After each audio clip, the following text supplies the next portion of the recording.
Hello friends, welcome to my channel. Guys, मेरा नाम है कीरत चौहान। दोस्तों, यहाँ हम कर रहे हैं घटना चक्र की सीरीज, जिसमें हम कर रहे हैं सामान्य हिंदी। आज हम करेंगे चैप्टर नंबर 10, जो कि है कारक। चलिए गाइस, वीडियो को स्टार्ट करने से पहले हम लोग एक बार सिलेबस देख लेते हैं। तो गाइस, यहाँ पे है सिलेबस। अभी जो है हम चैप्टर नंबर 1 से हमने स्टार्ट किया है। अभी हम पहुँचे हैं चैप्टर नंबर 10 पे, जो कि है कारक। उसके बाद के आगे के भी चैप्टर्स हम लोग देख लेते हैं दोस्तों, कि हमें अभी आगे क्या क्या करना है। ठीक है, जो स्टूडेंट नए हैं एटलीस्ट वो चैप्टर एक बार देख लीजिए कि क्या क्या है इस बुक में। चलिए, अगर आपको वीडियो पसंद आए ना गाइस, तो वीडियो को करिएगा लाइक, एंड चैनल को सब्सक्राइब नहीं किया है तो चैनल को कर लीजिएगा सब्सक्राइब, एंड कमेंट करके ज़रूर बताइएगा आपको कैसा लग रहा है इस चैनल पे। चलिए, तो हम स्टार्ट करते हैं चैप्टर नंबर 10 यानी कि कारक से। MCQs है। तो इसमें लिखा है गाइस, सबसे पहले इसमें लिखा है कारक के भेद। तो इसमें है आचार्य किशोरी दास वाजपेयी के मत से हिंदी में कितने कारक हैं। तो गाइस, इसमें आंसर लिखा है 6। चलिए आइए देखते हैं। तो इसमें लिखा है आचार्य किशोरी दास वाजपेयी के मत से हिंदी में कुल 6 कारक हैं। आचार्य किशोरी दास वाजपेयी ने अपनी ग्रंथावली वैल्यू 1 में लिखा है कि हिंदी में विभक्तियों की संख्या बिल्कुल कम है। ने, को, से, का, के, की, में और पर विभक्तियों से कारक आदि का बोध होता है। यदि ये विभक्तियां ना हो तो संज्ञा मात्र से कुछ काम ना चले तो कारक का लक्षण बहुत स्पष्ट है। क्रिया के साथ जिसका संबंध हो उसे कारक कहते हैं। चलिए, नेक्स्ट क्वेश्चन है कारक के भेद। तो गाइस, अभी हमने देखा, यहाँ लिखा है 8। संज्ञा या सर्वनाम के जिस रूप से वाक्य के अन्य शब्दों के साथ उसके संबंध का बोध होता है उसे हम क्या कहते हैं, कारक। हिंदी में कारकों की संख्या 8 मानी गई है। कर्ता, कर्म, कर्ण, संप्रदान, अपादान, संबंध, अधिकरण और संबोधन। ठीक है, जबकि संस्कृत साहित्य में 6 कारक माने जाते हैं, जिसमें संबंध, संबोधन की गणना नहीं होती है। फिर हिंदी में कारक के विभक्तियों सहित कितने भेद माने गए हैं। तो आंसर है आपका 8। चलिए, तो इसमें लिखा है कि हिंदी में कारक के विभक्तियों सहित कुल 8 भेद है, जो इस प्रकार हैं। कारक विभक्ति, तो इसमें लिखा है कर्ता ने, कर्म को, करण से, के द्वारा, संप्रदान के लिए, को, अपादान से, अलग होने के अर्थ में। फिर लिखा है संबंध, का, की, के, रा, री, रे, अधिकरण, में, पर, संबोधन, अरे, हे, अहो, रे। चलिए नेक्स्ट देखते हैं। यहाँ लिखा है कर्ता कारक। शिक्षक ने पाठ पढ़ाया किस कारक का प्रयोग है। तो आंसर है आपका कर्ता कारक। शिक्षक ने पाठ पढ़ाया, इस वाक्य में कर्ता कारक का प्रयोग हुआ है। कर्ता कारक की मुख्य पहचान वाक्य में ने का प्रयोग है। फिर लिखा है निम्न में कर्ता कारक का पर सर्ग कौन सा है। तो कौन सा है, ने। फिर लिखा है निम्नलिखित में से कर्ता कारक वाला वाक्य छाटिए। तो हमारे पास आंसर है इसका दोस्तों, मोहन को जाना है। ठीक है, मोहन को जाना है, यह वाक्य कर्ता कारक वाला वाक्य है। फिर लिखा है उसने टेढ़ी चाल चली, वाक्य में कौन सा कारक है। तो कौन सा है गाइस, कर्ता कारक। तो उसने टेढ़ी चाल चली वाक्य में कर्ता कारक है। अब अकर्मक क्रिया सकर्मक बन जाए तब ने का प्रयोग होता है, अन्यथा नहीं। ने किस कारक का चिन्ह है। ठीक है, तो ए है कर्ता। लिखा है क्रिया को करने वाले को कर्ता कहते हैं, इस कारक का चिन्ह ने होता है। कर्म कारक, करण कारक, संप्रदाय कारक का चिन्ह क्रमशः को, से, द्वारा, को, के लिए होते हेतु है।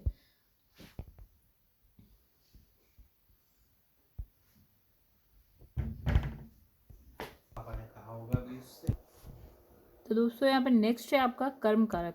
तो क्वेश्चन नंबर 9 है आपका, कर्म कारक के लिए प्रयोग होने वाले चिन्ह। तो इसमें है डी यानी कि को।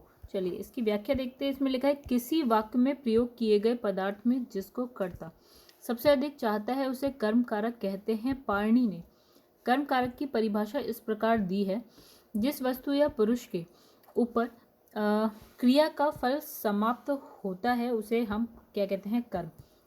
नेक्स्ट है, माँ ने बाजार से कपड़ा खरीदा, रेखांकित का कारक बताइए। तो इसमें है कर्म कारक। तो माँ ने बाजार से कपड़ा खरीदा वाक्य में रेखांकित कपड़ा में कर्म कारक है, क्योंकि कपड़ा का संबंध कर्म से है।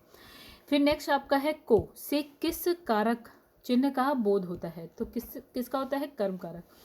तो नेक्स्ट है आपका द्विकर्मक वाक्य में कर्म कारकीय विभक्ति को किस पद के साथ प्रयुक्त होती है। तो इसमें लिखा है गौण कर्म पद के साथ। चले, तो कुछ सकर्मक क्रियाएं दो कर्म वाली होती हैं जिन्हें द्विकर्मक क्रिया कहते हैं। इन वाक्यों को द्विकर्मक वाक्य कहते हैं। इन द्विकर्मक वाक्यों में कर्म कारकीय विभक्ति को गौण कर्म पद के साथ जो है प्रयुक्त किया जाता है। जैसे रमेश मोहन को पैसा देता है, यहाँ जो है मोहन गौण कर्म है और पैसा जो है मुख्य कर्म है। नेक्स्ट है इसमें करण कारक। तो इसमें लिखा है सेवा सत्कार से आदर बढ़ता है, इस वाक्य में कारक बताइए। तो इसमें है कर्ण, तो गाइस कर्ण कारक है इसमें। नेक्स्ट आपका है से के द्वारा किस कारक का पर सर्ग है। तो इसमें लिखा है कर्ण, तो इसमें लिखा है कर्ण कारक का पर सर्ग से के द्वारा है, जबकि अपादान कारक का से अलगाव अर्थ में, संप्रदाय कारक का को के लिए और अधिकरण कारक का में पर है। फिर लिखा है दशरथ के पुत्र राम ने रावण को मारा, इस वाक्य में कौन सा पद जो है कारक बनने की सबसे कम योग्यता रखता है। तो है दशरथ। चलिए, तो दशरथ के पुत्र राम ने रावण को मारा, इस वाक्य में दशरथ पद कारक बनने की सबसे कम योग्यता रखता है। यह राम के सापेक्ष संबंध कारक है, जिसका क्रिया से सीधा संबंध नहीं है। क्रिया से सीधा संबंध न होने के ही कारण क्या है, संस्कृत में संबंध कारक नहीं माना जाता है। उक्त वाक्य में राम कर्ता है और कर्ता के अभाव में वाक्य की जो है रचना संभव नहीं है। फिर है इसमें नेक्स्ट क्वेश्चन है आपका, उसने उसे छल से पराजित किया में छल से में कौन सा कारक है। तो आंसर है आपका बी कर्ण।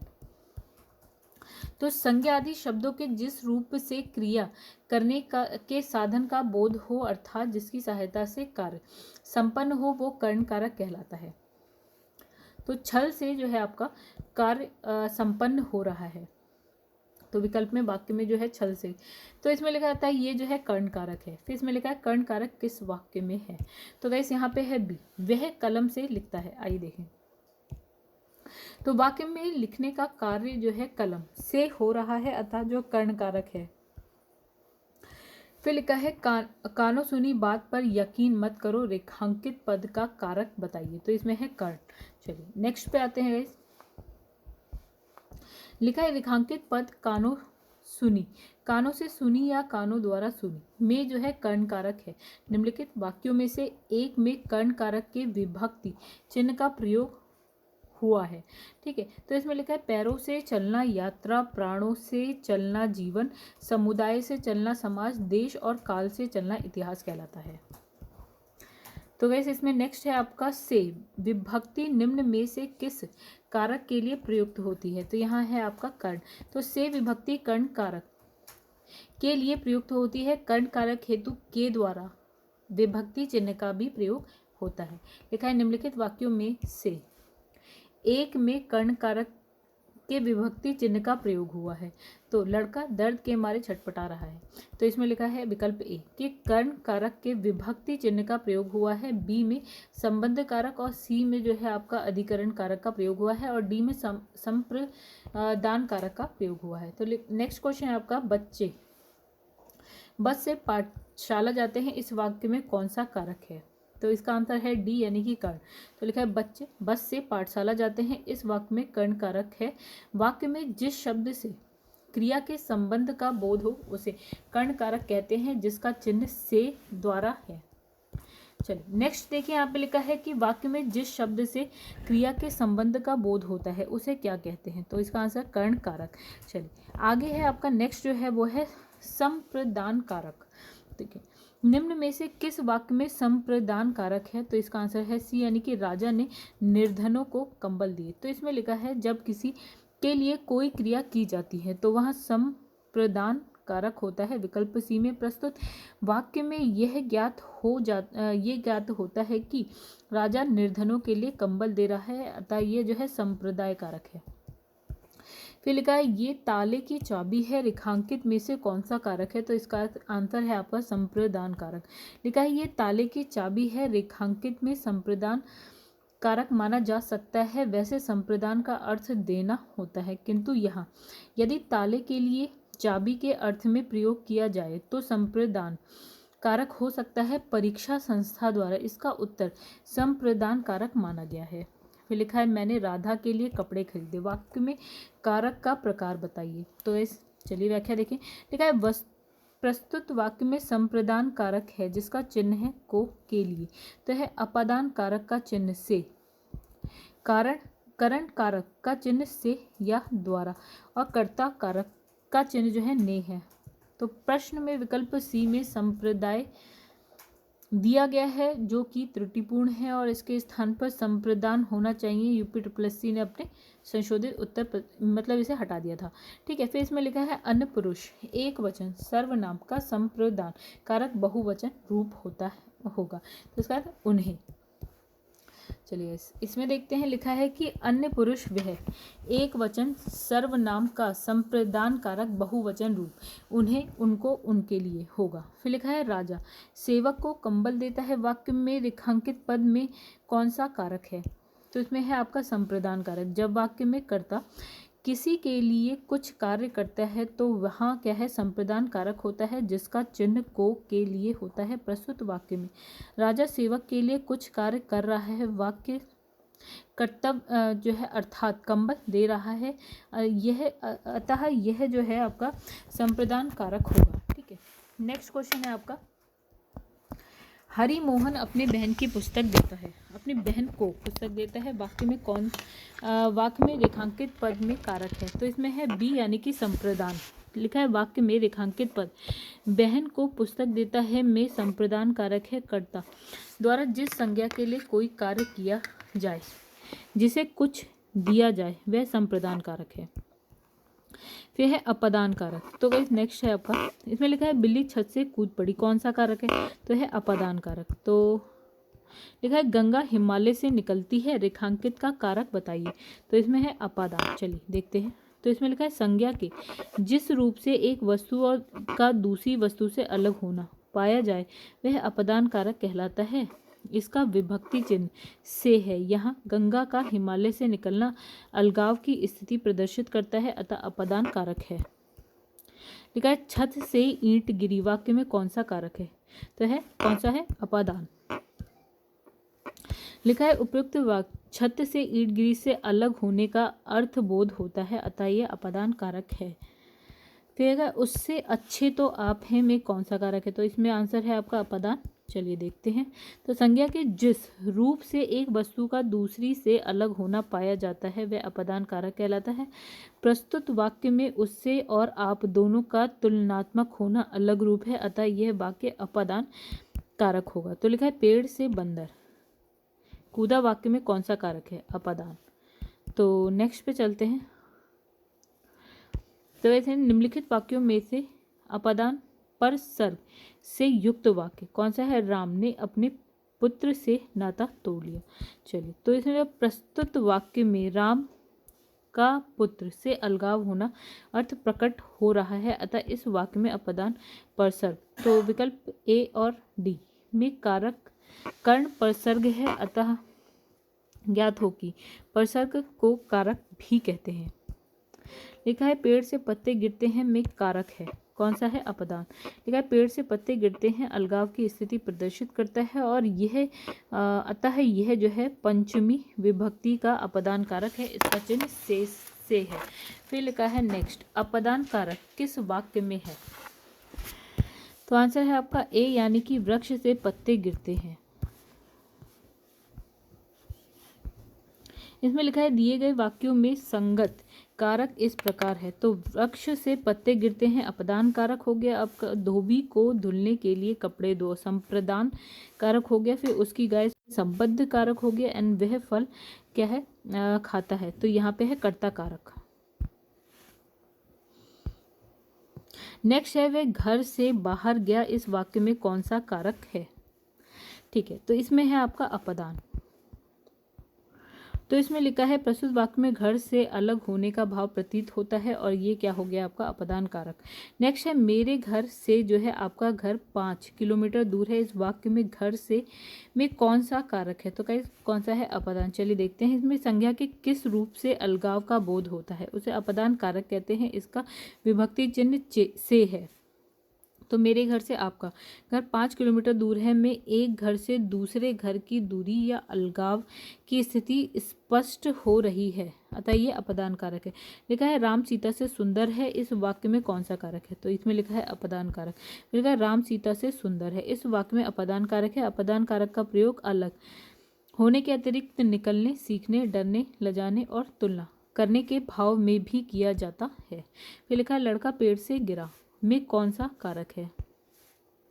तो है अपादान। लिखा उपरोक्त वाक्य जो है लड़के का पेड़ से अलग होने का अर्थ प्रकट कर रहा है, अतः यह क्या है? अपादान कारक है। फिर लिखा है वह मुझसे अलग रहा, रेखांकित शब्द के आधार पर बताइए कि यहाँ कौन सा कारक है? तो इसमें है अपादान। ठीक है, चलिए इसमें लिखा है रेखांकित शब्द मुझसे के आधार पर प्रश्नगत वाक्य में अपादान कारक है। संज्ञा के जिस रूप से किसी वस्तु के अलग होने का भाव प्रकट होता है उसे हम क्या कहते हैं? अपदा। और प्रसर्ग से है इसका। फिर लिखा है अपदान कारक उत्तम पुरुष बहुवचन रूप होगा, तो क्या? हमसे। तो ये लिखा है अपदान कारक उत्तम पुरुष में बहुवचन का रूप हम से होगा। फिर लिखा है से अलगाव किस विभक्ति का बोधक चिन्ह है? तो कौन सा? अपदान। लिखा है संप्रदान, संप्रदान को के लिए और कर्म के को। फिर है अधिकरण में पर, अपादान से अलगाव अर्थ में। ठीक है, अब लिखा है चूल्हा, चूहा बिल से बाहर निकला में कौन सा कारक है? कौन सा है गाइस? अपादान कारक है।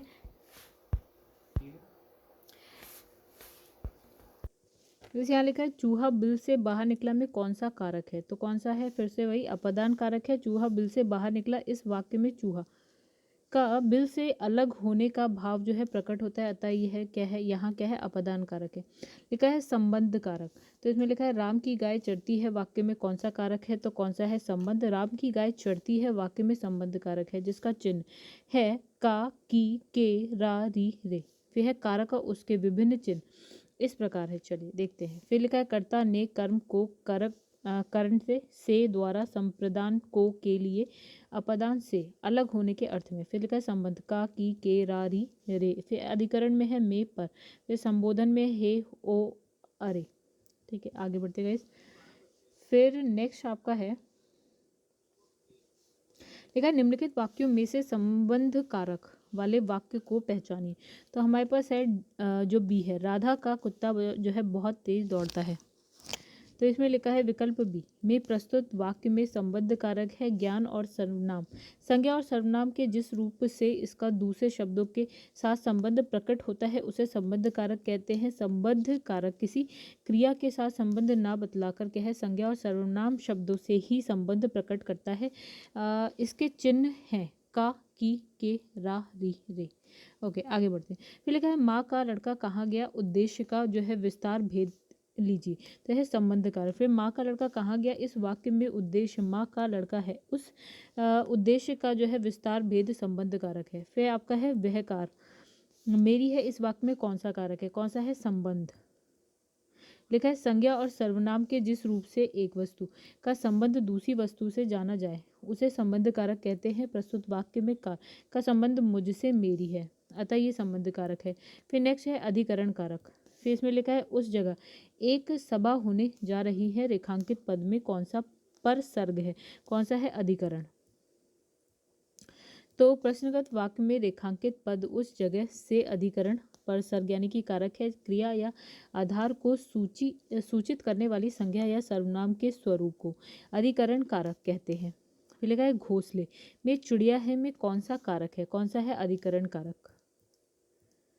तो वैसे यहाँ लिखा है घोंसले में चिड़िया है, इस वाक्य में अधिकरण कारक है क्या? क्रिया के आधार को सूचित करने वाली संज्ञा और सर्वनाम स्वरूपों को अधिकरण कारक कहते हैं। इसका विभिन्न चिन्ह में और एवं पर है।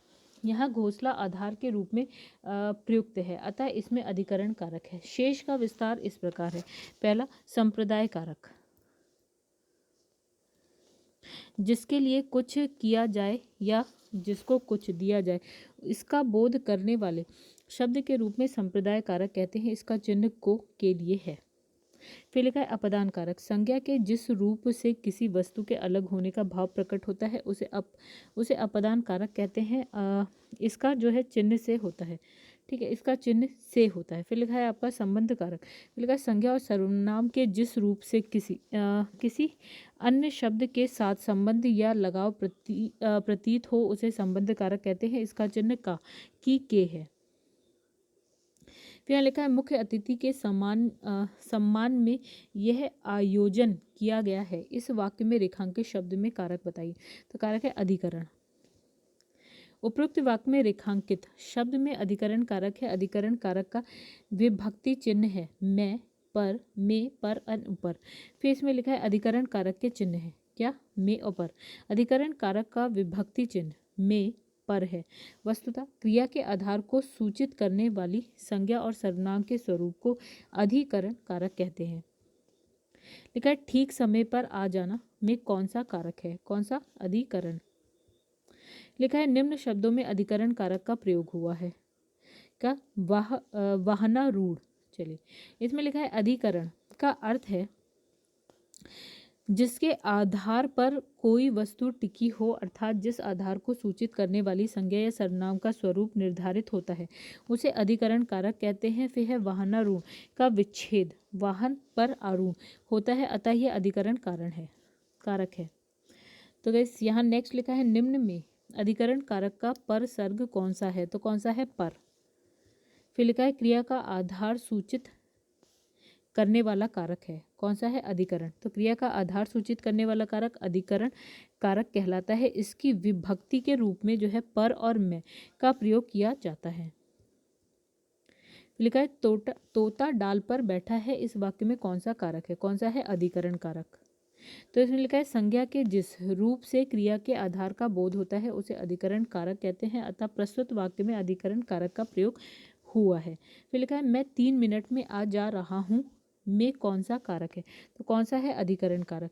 तो इसमें लिखा है प्रस्तुत वाक्य में अधिकरण कारक है और समयवाचक संज्ञा के साथ मैं का प्रयोग इस रूप में होता है 1 वर्ष में, 2 महीने, 1 सप्ताह में, 3 दिन में, 2 घंटे में, 3 मिनट में, 2 सेकंड में, मई में, जून में, सावन में। तो इस संबंध में 3 बातें ध्यान रखने की आवश्यकता है। पहला, प्रायः निश्चित अवधि के लिए इसका प्रयोग होता है, किंतु अपवाद 1 मिनट में ठीक कर देता हूँ, दवा दे रहा हूँ 2 सेकंड में चंगा हुआ जाता है, जैसे प्रयोग में लगभग एक भाव होता है। यो संज्ञा दोहराकर 2-4 दिन में हो जाएगा, तो लगभग का भाव जो है प्रायः व्यक्त करते हैं। खा अर्थ की सुरक्षा सूक्ष्मता की दृष्टि से मैं के ऐसे प्रयोग में 3 अर्थ हैं। पहला, की अवधि के भीतर सप्ताह में 4 बार पढ़ाने जाते हैं। की अवधि के अंदर 5 वर्षों में देश कहाँ का कहाँ पहुँच जाएगा। के बाद के गए वे गए तो लेकिन 1 मिनट में लौट आए। फिर लिखा है ग में लिखा है समय वाचक क्रिया विशेष आज, कल, परसों, अब तक के साथ में नहीं आता है, किंतु अपवादतः आज, कल में का प्रयोग होता है। लिखा है कुर्सी पर मास्टर जी बैठे हैं, इस वाक्य में कुर्सी शब्द किस कारक में है? किस? अधिकरण। कुर्सी पर मास्टर जी बैठे हैं, इस वाक्य में कुर्सी पर शब्द में अधिकरण कारक है। वह अगले साल आएगा, इस वाक्य में कौन सा कारक है? कौन सा है? अधिकरण कारक। देश और काल स्वयं अधिकरण कारक होते हैं। प्रस्तुत वाक्य में समय काल दिया गया है, अतः अधिकरण कारक होगा। फिर लिखा है विविध। हनुमान ने संजीवनी बूटी से लक्ष्मण के लिए होश लाए। वाक्य में किस त्रुटि का जो है आधार पहचानिए। तो इसमें लिखा है कारक, लिखा है वाक्य में कारक की त्रुटि है, इस वाक्य में के लिए के स्थान पर होगा को, होना चाहिए। हमारा समाज उन्नति के पथ में है, इस वाक्य में किस प्रकार की अशुद्धि है। कौन सी, कारक। हमारा समाज उन्नति के पथ में है, इस वाक्य में कारक की अशुद्धि है। वाक्य में मे के स्थान पर क्या होना चाहिए, पर होना चाहिए। मतलब ये होना चाहिए हमारा जो समाज है उन्नति के पथ पर होना चाहिए, पर है, ठीक है। माता पिता अपने बच्चों के लिए कड़ी मेहनत करते हैं। रेखांकित शब्द का क्या अर्थ है, क्या अर्थ है गाइस, पर सर। तो इसमें लिखा है रेखांकित शब्द के लिए परसर कारक है। इस संप्रदान कारक है, मतलब ये संप्रदान कारक है जिसके लिए कुछ किया जाए या जिसको कुछ दिया जाए, इसका बोध कराने वाले शब्द के रूप को संप्रदान कारक कहते हैं। इसका विभक्ति चिन्ह को के लिए है।